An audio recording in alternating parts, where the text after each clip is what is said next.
সীতাকুণ্ডে সন্ত্রাসীদের হামলায় বাড়িঘর ভাঙচুর, থানায় অভিযোগ।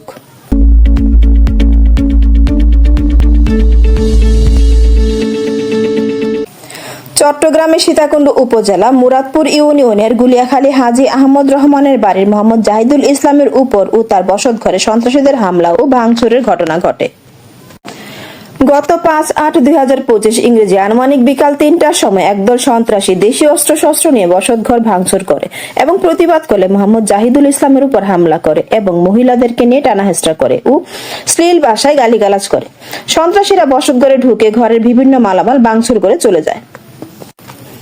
এই ঘটনায় সীতাকুণ্ড মডেল থানায় একটি অভিযোগ দায়ের করেন হামলার শিকার মোহাম্মদ জাহিদুল ইসলাম, মোহাম্মদ জসিম পিতা রফিকুজ্জান, আলতাফ হোসেন পিতা মৃত আবুল বশর, আবুল কালাম পিতা মৃত আবুল বশর, আবুল হোসেন পিতা মৃত শামসুল হক, আবুল মনসুর পিতা মৃত শামসুল হক সহ আরো 10-15 জনকে অজ্ঞাতনামা করে অভিযোগ দাখিল করেন।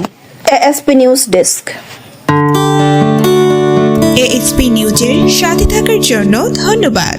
সাবস্ক্রাইব করে সাথে থাকুন।